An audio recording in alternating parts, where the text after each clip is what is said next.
आउनुहोस् हामी आज परमेश्वरको वचनलाई केही दिन मनन गर्नेछौँ। आजको वचनको शीर्षक छ सेफ लाइफ इन क्राइस्ट, ख्रिस्टमा सुरक्षित जीवन। हाम्रो चर्चको नाम नै सेफ लाइफ चर्च हो र साँच्चै नै ख्रिस्टमा चाहिँ हाम्रो जीवन सुरक्षित छ। र यो शीर्षक लिएर म तपाईहरुको समक्षमा केही दिन परमेश्वरको वचन राख्नेछु। हामी सबैजना ध्यानपूर्वक बस्नेछौँ। सक्नुहुन्छ भने सबैजनाले आफ्नो आफ्नो डिभाइस म्युट गरिदिनुहोस्, त्यसो हुँदाखेरि हामीलाई यहाँ डिस्टर्ब हुने छैन। हामीलाई थाहा छ आजको दिनमा धेरै मान्छेहरू डरमा त्रासमा जीवन बिताइरहेका छन् र एक प्रकारले हेर्दाखेरि हाम्रो शहरमा चाहिँ त्यति साह्रो डर र त्रास देखिँदैन, तर युट्युब भिडियोजहरू हेर्यो भने चाहिँ एकदमै साँच्चै नै त्रास छ। एक दुईवटा ठाउँहरूमा एक दुईवटा देशहरूमा यस्तो पनि रहेछ, यो एकदमै ट्रु हकीकत नै हो रहेछ कि यति साह्रो लास, त्यो लासलाई चाहिँ ठेगान लाउने ठाउँ पनि रहेन रहेछ। हस्पिटलमा घरमा एकदमै लासै लास लडाइरहेको त्यस्तो पनि ठाउँहरू चाहिँ छ रहेछ संसारमा। अनि ठुल्ठुलो सिटिजहरूलाई हेर्यो भनेदेखि एकदम जुनै पनि सिटीहरू पुरै लकडाउन। लकडाउनको अर्थ चाहिँ घरदेखि बाहिर निस्किनु पाउँदैन, ट्राभल गर्नै पाउँदैन कोही पनि, सबै नै संसारभरि नै। अनि संसारको स्थितिलाई हेर्दा चाहिँ साँच्चै नै डरलाग्दो छ। तर हामी ख्रिस्टमा हुनेहरू चाहिँ डराउनु पर्दैन, त्रासित हुनु पर्दैन। हामीले आजभोलि धेरै यस्तो वचनहरू पनि सुनिरहेका छौँ अनलाइनतिर पनि। तर खासै गरी हामीले मनन गर्नुपर्ने चाहिँ मैले अस्ति भने परमेश्वरको महानताको बारेमा, हाम्रो समस्याहरू भन्दा, हाम्रो वरिपरि के हुँदैछ भन्दाखेरि परिस्थितिलाई हेर्नु भन्दा हाम्रो जिउँदो परमेश्वरलाई हेर्नु चाहिँ राम्रो हुन्छ, किनभने हाम्रो परमेश्वर महान हुनुहुन्छ। हाम्रो परिस्थितिहरू हाम्रो परमेश्वर भन्दा महान हुनुहुन्न।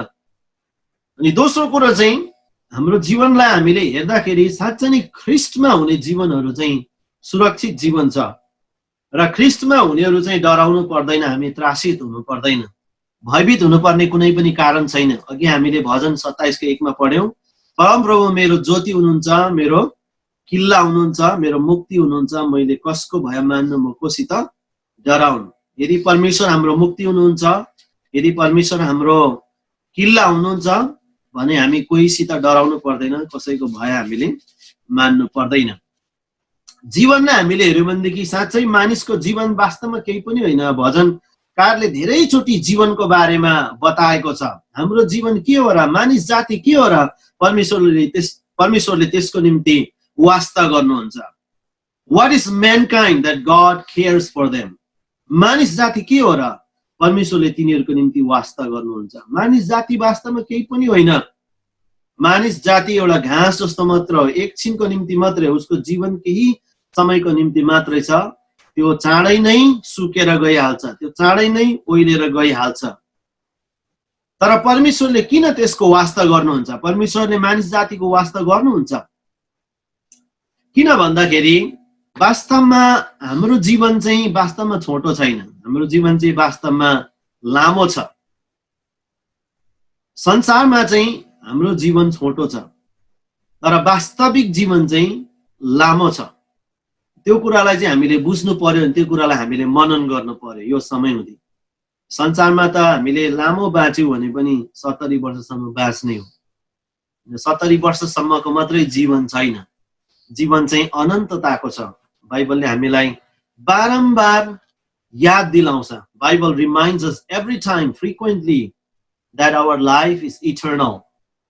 Our life is not only for this world. यो संसारको लागि मात्रै हाम्रो जीवन होइन। हाम्रो जीवन चाहिँ यो संसारभन्दा अर्कै संसारको लागि हो वास्तवमा। Our life is actually for the next world. र त्यो वचनमा चाहिँ हामी मनन गर्नेछौँ। एउटा वचनलाई म पढ्न चाहन्छु तपाईहरुको समक्षमा। Gospel of John chapter 10 verse 26. यूहन्नाको सुसमाचार 10 अध्यायको 26 पद म तपाईहरुको समक्ष पढ्न चाहन्छु। सरी, मैले रङ भनेछु। 5 को 26. Gospel of John chapter 5 verse 26. यूहन्ना 5 को 26. सुसमाचार यूहन्ना 5 को 26. यसरी लेखेको छ यहाँ, किनभने जसरी पिता आफैमा जीवन छ, उसरी नै उहाँले पुत्रलाई पनि आफैमा जीवनको स्रोत हुने अधिकार दिनुभएको छ। धेरै राम्रो वचन, महत्त्वपूर्ण वचन यहाँ लेखिएको छ। प्रभु येशू ख्रीष्ट चाहिँ जीवनको स्रोत हुनुहुन्छ। Jesus is the source of life. जीवन कहाँ छ भनेर जीवन खोज्यौं भनेदेखि हामीले जीवन कहीँ पनि पाउन सक्दैनौँ। जीवनको स्रोत चाहिँ मात्रै येशू ख्रीष्ट हुनुहुन्छ। Jesus Christ is only the source of life. If we are seeking life, we cannot find life in anywhere else. हामीले जीवन खोज्दैछौँ भने हामीले कुनै ठाउँमा जीवन पाउन सक्दैनौँ, किनकि जीवनको स्रोत चाहिँ येशू ख्रीष्ट मात्र हुनुहुन्छ। बाइबललाई हामीले विचार गर्यौं भनेदेखि बारम्बार परमेश्वरले जीवनको बारेमा हामीलाई याद दिलाउनुहुन्छ। धेरै जसो वचन चाहिँ जीवनको बारेमा लेखेको छ। मृत्युको बारेमा भन्दाखेरि पनि, मृत्युको बारेमा अथवा श्रापको बारेमा भन्दा, मृत्युको बारेमा भन्दा जीवनको बारेमा अनि आशिषको बारेमा धेरै बाइबलमा लेखेको पाउन सक्छौँ। किनकि परमेश्वर चाहिँ जीवनको परमेश्वर हुनुहुन्छ अनि प्रभु येशू ख्रीष्ट चाहिँ जीवनको स्रोत हुनुहुन्छ। उहाँ संसारमा आउनु भएको कारण नै हामीले जीवन पाओस् भनेर यूहन्ना 10:10 चोरले त चोरु मारु र नाश गरु भनेर आउँछ, तर म चाहिँ तिमीहरूले जीवन पाओस् भनेर आएको हुँ। यस्तो खालको जीवन जुन चाहिँ एकदमै प्रशस्त मात्राको होस्। The life of abundance. I came into this world so that you can have the life of abundance, the life of full of richness. ख्रीष्ट आउनु भएको कारण नै हामीलाई जीवन दिनु भएको निम्ति हो। र प्रभु येशू ख्रीष्टको बारेमा पनि जीवन धेरैचोटि जोडिएको छ। मैले एकचोटि तपाईहरुको समक्षमा प्रचार गरेको थिएँ अफ लाइफ भनेर। तपाईहरुले याद गर्नुभएको छ होला। 4 वटा मैले अफ लाइफको भन्ने बारेमा प्रचार गर्थे। एउटा tree of life, Jesus Christ is called the tree of life. येशू नै जीवनको वृक्ष हुनुहुन्छ। उहाँले जीवनको फल हामीलाई दिनुहुन्छ। यो उत्पत्ति 2:9 अनि प्रकाश 22:2 मा दुईटा मात्रै वचन। उत्पत्ति 2:9 प्रकाश 22:2 मा। अनि अर्को चाहिँ रिभर अफ लाइफ। येशू नै जीवनको नदी हुनुहुन्छ। Jesus Christ is the water of life भनेर पनि लेखेको छ। जीवनको नदी अथवा जीवनको पानी, कति ठाउँ जिउँदो पानी पनि भनेर लेखेको छ, लिभिङ वाटर। यो चाहिँ यूहन्ना 4:10 अनि प्रकाश 22:17 मा। यो मैले अस्ति प्रचार गरिसकेको धेरै वचनहरू मैले दिएको छु, तर मैले यहाँ दुईटा वचन मात्रै तपाईहरुको समक्षमा जस्ट देखाउन चाहेको हुँ। अनि क्राउन अफ लाइफको बारेमा बाइबलले हामीलाई बताउँछ। जीवनको मुकुट पनि छ। याकुब 1:12 प्रकाश 2:10 मा त्यो लेखेको छ। अनि बुक अफ लाइफको बारेमा बताउँछ बाइबलले। जीवनको पुस्तक फिलिपी 4:3 प्रकाश 21:27 मा। एक दुईवटा वचन मात्रै मैले देखाउनु पर्दाखेरि चाहिँ जीवनको नदी, जीवनको वृक्ष अनि जीवनको मुकुट अनि जीवनको पुस्तक। जीवनको किन जीवनको? किनकि परमेश्वर चाहिँ जीवन हुनुहुन्छ अनि उहाँले हामीलाई जीवन दिन चाहनुहुन्छ। अनि प्रभु येशू ख्रीष्ट जीवनको स्रोत हुनुहुन्छ अनि उहाँ हामीलाई प्रशस्तताको जीवन दिन भनेर नै संसारमा आउनु भएको हो। र त्यो जीवन चाहिँ प्रशस्तताको जीवन भनेको चाहिँ संसारमा मात्रै आशिषको जीवन होइन। त्यो जीवन चाहिँ अनन्तसम्मको लागिरहने प्रशस्तताको जीवन अनि आशिषमय जीवन हो। त्यसलाई हामी प्रशस्तताको जीवन भन्छौँ। The life full of richness of God's mercy, of God's glory. परमेश्वरको महिमाले भरिएको, परमेश्वरको कृपाले भरिएको जीवन, प्रशस्तताको जीवन, परमेश्वरको धनले भरिएको जीवन, आशिषमय जीवन चाहिँ यो संसारको लागि मात्र भनिएको होइन। यो संसारलाई हामीले छोडेर गएपछि पनि त्यो जीवन, त्यो प्रशस्तताको जीवन, उहाँको महिमाले भरिएको जीवन जो पहिलो कोरिन्थी 15 अध्यायले बताउँछ। हाम्रो विनाशी शरीर मरेपछि अविनाशी शरीर, यो प्राकृतिक शरीर गएपछि आत्मिक शरीर अनि महिमित शरीर उहाँले हामीलाई दिनुहुनेछ। त्यो जीवनको बारेमा बाइबलले हामीलाई बताएको छ। प्रशस्तताको जीवन भनिएको छ। त्यो प्रशस्तताको जीवन चाहिँ उहाँले हामीलाई दिनुहुन्छ किनकि हामीले विश्वास गरेको प्रभु हाम्रो लागि जसले आफ्नो प्राण क्रुसमा त्याग्नु भयो, आफ्नो रगत क्रुसमा बगाउनु भयो, मृत्युलाई जितेर बौरी उठ्नु भयो, उहाँ मात्रै जीवनको स्रोत हुनुहुन्छ। उहाँमा विश्वास गर्नेहरू मर्यो भने पनि बाँच्ने छ। यूहन्ना 11:25 हामीले हिजो अस्ति भर्खरै मात्रै प्रचार गर्यौं हामीले इस्टर सन्डेमा। Jesus said, I am the life and the resurrection. येशूले भन्नुभयो म नै जीवन हुँ अनि पुनरुत्थान हुँ। येशूको नाम नै जीवन हो। The name of Jesus is life. येशू नै जीवन हुनुहुन्छ। त्यसो हुँदा येशूमा विश्वास गर्नेहरू कोही पनि नष्ट हुँदैन। येशू नै जीवन हुनुहुन्छ अनि येशूमा विश्वास गर्नेहरूको जीवन नष्ट हुँदैन। त्यसकारणले हामी एकदमै निश्चिन्त हुनुपर्छ। फिक्री हामीले गर्नु पर्दैन, हामी डराउनु पर्दैन, भयभीत हुनु पर्दैन, किनकि हामीले विश्वास गरेको प्रभु येशू चाहिँ जीवनको स्रोत हुनुहुन्छ। अनि हामी सबैले जानेको वचन यूहन्ना 3:16 के लेखेछ?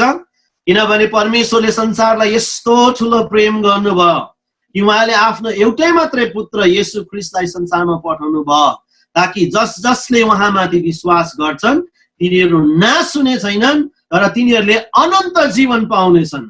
Those who believe in him will not perish but they shall have eternal life, everlasting life. येशूमा विश्वास गर्नेहरूको जीवन चाहिँ छोटो छैन, 70 वर्षको लागि मात्रै होइन, यो चाहिँ इटर्नल लाइफ हो, अनन्त जीवन हो, अन्त नै नहुने जीवन हो। अनि त्यो प्रशस्तताको जीवन पनि हो, उहाँको कृपाले उहाँको महिमाले भरिएको जीवन, प्रशस्तताको जीवन। हामी सबैजना निश्चिन्त भएर परमेश्वरमा भरोसा गरौँ। हामीले पाएको जीवनमा हामी चिन्तन मनन गरौँ। हामीले पाएको जीवन चाहिँ के हो? एकदमै सुरक्षित जीवन छ। हामीले पाएको जीवन चाहिँ एकदमै निश्चित जीवन, assured life in Christ।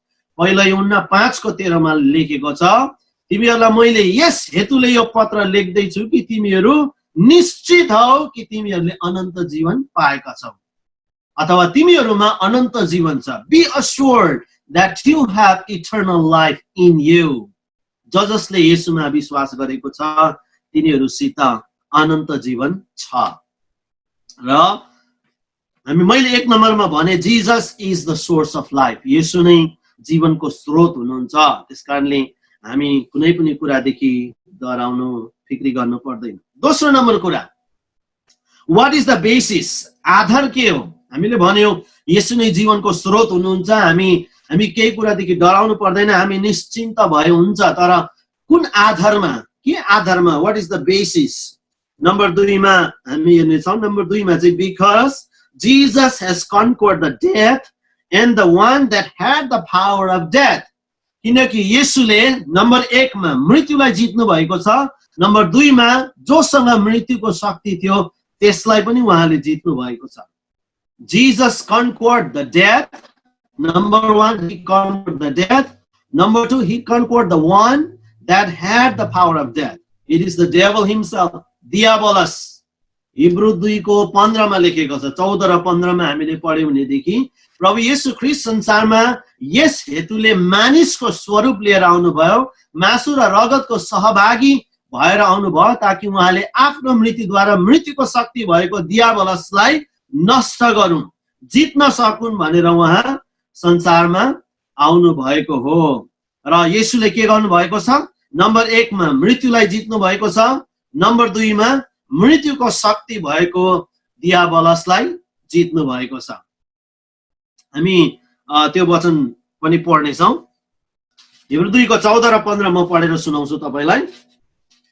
किनकि छोराछोरीहरू मासु र रगतका सहभागी भएको हुनाले उहाँले पनि त्यही स्वभाव लिनुभयो ताकि मृत्युद्वारा नै मृत्युको शक्ति भएकोलाई अर्थात् दियाबलसलाई उहाँले नष्ट गरून् र मृत्युको डरले आजीवन बन्धनमा परेकाहरूलाई उहाँले मुक्त गरिदिउन्।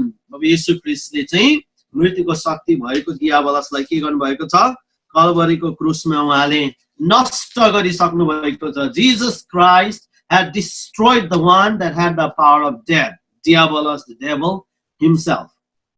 प्रभु येशू ख्रीष्टले मृत्युलाई पनि जितिसक्नु भएको छ। प्रकाश 1:18 मा त्यो लेखेको छ, हेर म मरेको थिएँ तर म अब जीवित भएको छु र म सदा सर्वदाको निम्ति जीवित भएको छु अनि हेर मृत्यु र पातालका साँचाहरू मसित छन्। प्रभु येशू ख्रीष्टले मृत्युलाई जित्नु भएको छ प्रकाश 1:18 मा, अनि उहाँले मृत्युको शक्ति भएको दियाबलसलाई जित्नु भएको छ हिब्रू 2:15 मा लेखेको छ। हाम्रा शत्रु चाहिँ दुईटै हो, एउटा चाहिँ मृत्यु हो अनि एउटा चाहिँ दियाबलस हो। यी शत्रुहरूलाई ख्रीष्ट येशूले कलवरीको क्रुसमा आफ्नो मृत्युद्वारा पराजित गर्नुभएको छ।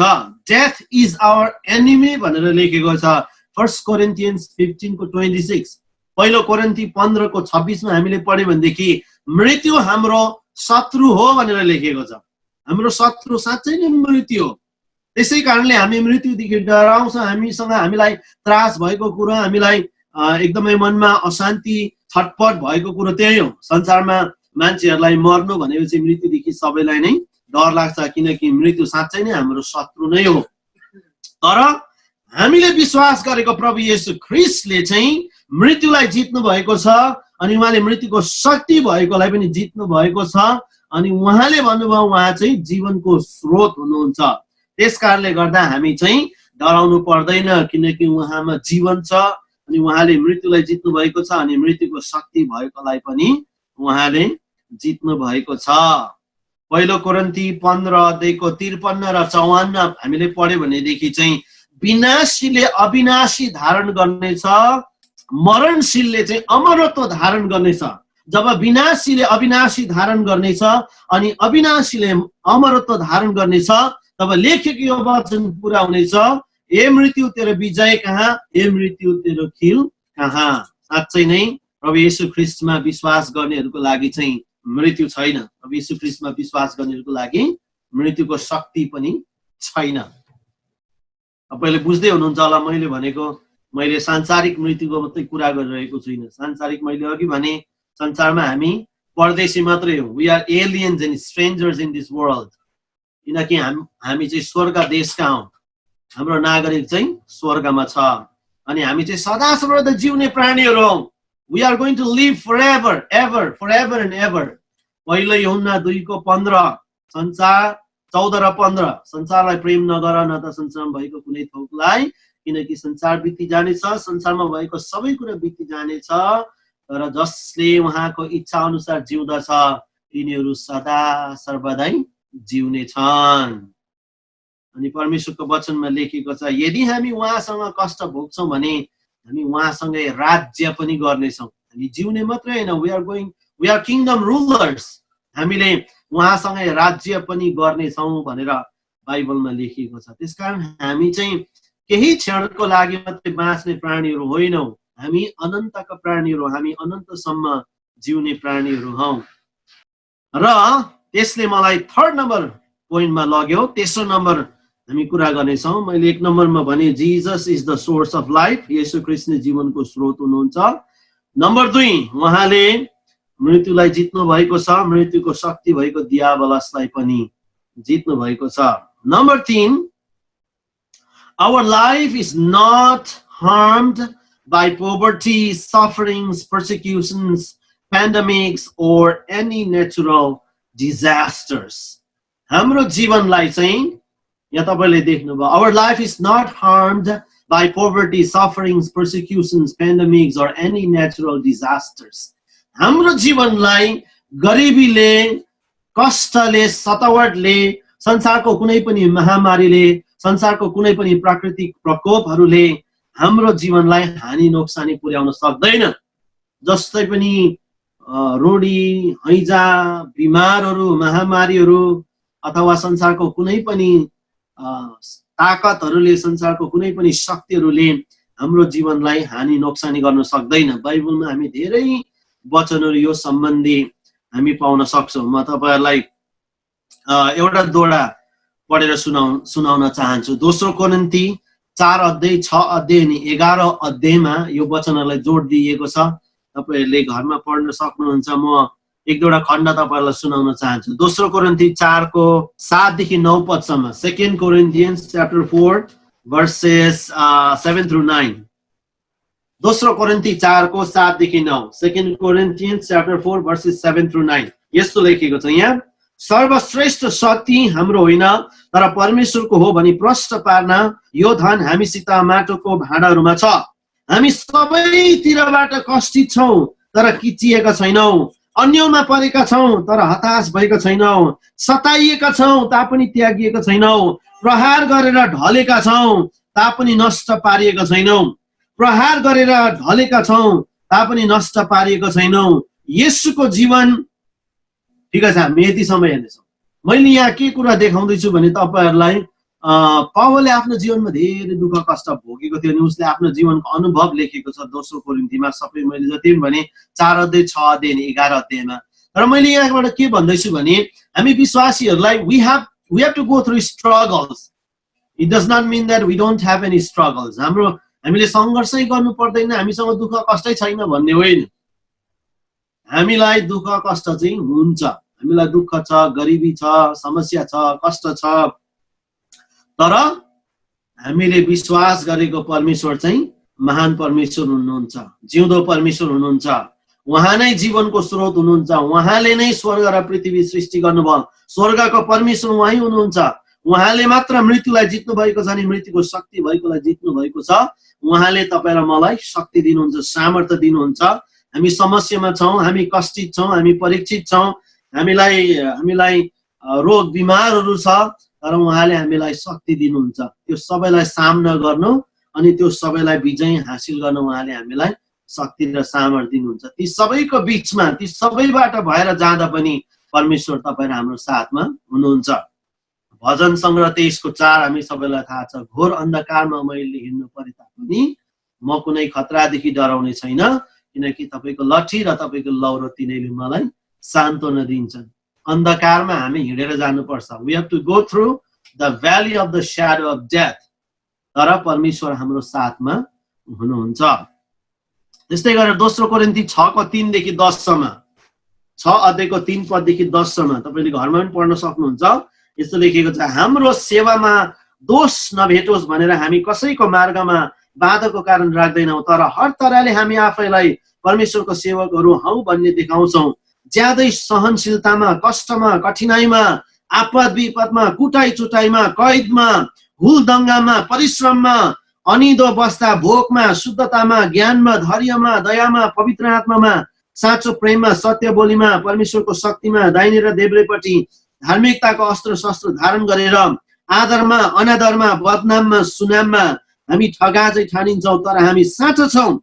अपरिचित भए तापनि सुपरिचित छौँ, मर्न लागेका झैँ तापनि हामी बाँचेकै छौँ, सजाय भोगेका तापनि मारिएका छैनौँ, अफसोसी तापनि सधैँ आनन्दित, गरिब तापनि धेरैलाई धनी तुल्याउने, केही नभए जस्तो तापनि सबै थोक भएका। फेरि पनि पावलको अनुभव हेर्दाखेरि this is a true experience of a Christian, a believer. एउटा साँचो विश्वासीको अनुभव चाहिँ यो, धेरै कष्ट, धेरै समस्या, धेरै गरिबी, धेरै सतावट, यो सबै भए तापनि परमेश्वर चाहिँ मेरो साथमा हुनुहुन्छ। उहाँले मलाई त्याग्नु भएको छैन र म उहाँमा सुरक्षित छु, म उहाँमा भरोसा गरिरहन्छु। म मेरो विश्वासमा कति पनि ढलपल भएको छैन, म मेरो विश्वासमा स्थिर छु। वास्तवमा पावलले के भन्छ, दोस्रो तिमोथी 4:7 र 8 मा, मैले उत्तम लडन त लडेको छु, मैले मेरो विश्वासको दौड सिकाएको छु र अब मेरो निम्ति राखिएको धार्मिकताको मुकुट परमेश्वरले राख्नु भएको छ, जसलाई म प्राप्त गर्नेछु। पावलले जस्तै सङ्कष्टहरू भए पनि ती सबैलाई उसले सामना गरेर, पराजित गरेर विश्वासमा अन्तिमसम्म स्थिर रहेका थिए। हाम्रो जीवन चाहे संसारमा जेसुकै किन नहोस्, समस्या, संसारमा जुनै पनि सतावट, परीक्षा, दुःख, पीडा, कष्ट जेसुकै भए पनि परमेश्वर हाम्रो साथमा हुनुहुन्छ र ती कुनै पनि कुराले हाम्रो जीवनलाई नष्ट गर्न सक्दैन। दोस्रो कोरिन्थी 11:23 देखि 27 सम्म पनि म पढेर सुनाइहाल्छु तपाईहरुलाई। 2 Corinthians 11:23 to 26। दोस्रो कोरिन्थी 11:23 देखि 26 सम्म। के तिमीहरू ख्रीष्टका सेवक हुन्? म अझ असल सेवक हुँ। पागल चाहिँ म बोलिरहेछु। मैले ज्यादै परिश्रम गरेँ, कैदमा अझ धेरै पल्ट परेँ, अनगिन्ती कोरा खाएँ, मृत्युको मुखमा बारम्बार परेँ। 5 पल्ट मैले यहुदीहरूका हातबाट 1 कम 40 गरी कोरा खाएँ। 3 पल्ट मलाई लौरोले पिटे, 1 पल्ट ढुङ्गाले हाने, 3 पल्ट म चढेको जहाज ध्वस्त भयो। 1 दिन 1 रात मैले समुद्रमा नै बिताएको छु। मेरो बारम्बारको यात्रामा म नदीहरूका जोखिममा परेँ, डाकुहरूका जोखिममा, आफ्नै जातिका मानिसहरूको जोखिममा, अन्य जातिहरूको जोखिममा, शहरको जोखिममा, उजाड स्थानको जोखिममा, समुद्रको जोखिममा, झुटा भाइहरूबाट आउने जोखिममा, परिश्रममा र कष्टमा, कति कति अनिदो रातमा भोक र प्यासमा बारम्बार उपवासमा ठण्डी र नग्नतामा परे हो। हेर्नुहोस् त कतिवटा कुराहरू पावलले बारम्बार 4 अध्याय 6 अध्याय 11 अध्यायमा लेखेका हामी पाउन सक्छौँ। पावलले भोगेको धेरै दुःख कष्टहरू क्रिस्चियन लाइफमा, विश्वासी जीवनमा। र मैले के भन्दैछु भने हाम्रो जीवनमा यो सबै कुरा आउँछ, हाम्रो जीवनमा यो सबै कुरो हुँदैन भन्ने होइन। विश्वासीको जीवनमा यो सबै आवश्यक छ, जरुरी छ। तर हामीले जान्नुपर्ने के हो, our life is not harmed, our life can not be destroyed by poverty, by sufferings, by persecutions, by pandemics, by natural disasters. In fact, nothing in all creation will be able to separate us from the love of God. वास्तवमा संसारमा सृष्टि भएको कुनै पनि कुराले हामीलाई ख्रीष्टको प्रेमबाट अलग गर्न सक्दैन। म त्यो वचन पढेर अन्त गर्न चाहन्छु। रोमी 8 अध्यायको 37 देखि 39 सम्म, रोमन्स च्याप्टर 8 verses 37 through 39 हामी पढ्ने छौं। रोमी 8 को 37 देखि 39 सम्म। Romans 8, 37 through 39। होइन, यी सबै कुरामा हामीलाई प्रेम गर्ने हुनेद्वारा हामी विजेताहरू भन्दा पनि अझ बढी छौं।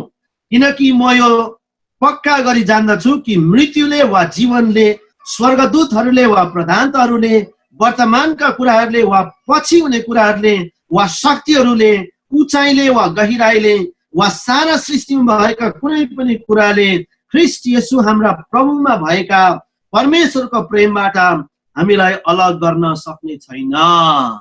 यहाँ धेरै कुरा लेखेको छ, उचाइले, गराइले, गहिराइले, मृत्युले, शक्तिले, संसारको कुराहरूले, स्वर्गको कुराहरूले, स्वर्गदूतहरूले, कुनै पनि कुराले, in fact nothing in all creation, लास्टमा चाहिँ त्यो लेखेको छ, सृष्टिमा भएको कुनै पनि कुराले हामीलाई ख्रीष्टको प्रेमबाट अलग गर्न सक्दैन।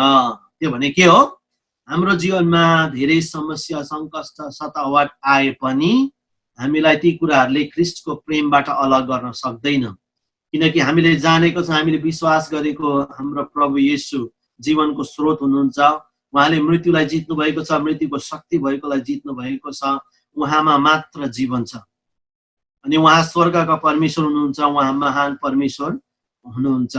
र संसारमा भएको कुनै पनि कुराहरूले हाम्रो जीवनलाई खोसेर लान सक्दैन, हामीलाई नष्ट गर्न सक्दैन।